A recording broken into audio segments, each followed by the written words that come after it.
Maranatha, Gooftaa Yesuus Maranatha. Maranatha, Maranatha, Maranatha,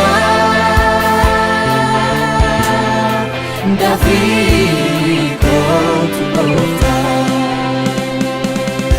Maranatha, Maranatha, Maranatha, dafii kootu Gooftaa.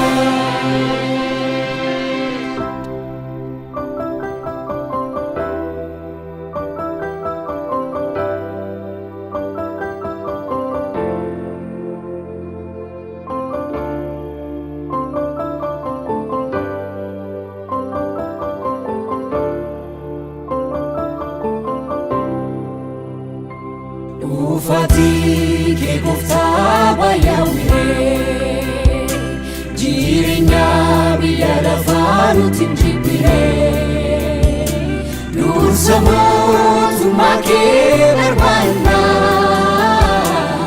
dafiitii nuuf kottu si eegganna.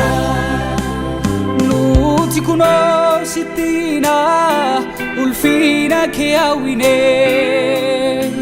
jireenya biyya lafaarra gammachuu guutuu dhabne si arguu barbaanna yommuuf dhufta laata si eegaa jirra Yesuus Maranatha.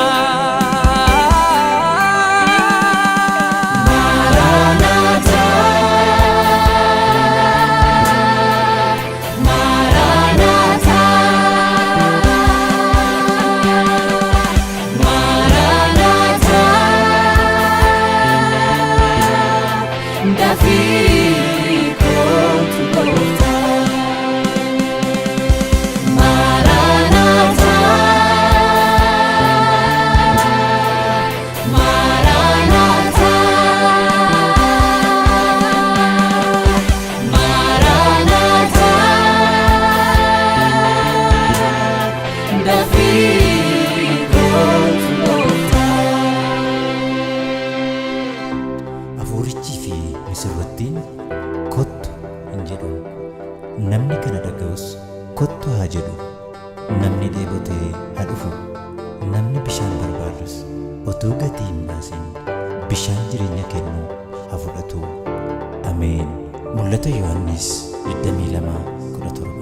Misirroo, misirroo, misirroo nuti eegaa jiru. Ulfinaan, ulfinaan, ulfinaan dafii nuuf kottu. Misirroo, misirroo, misirroo nuti eegaa jiru. Ulfinaan, ulfinaan, ulfinaan dafii nuuf kottu. Si waammanna, si eegganna, si yaaddanna.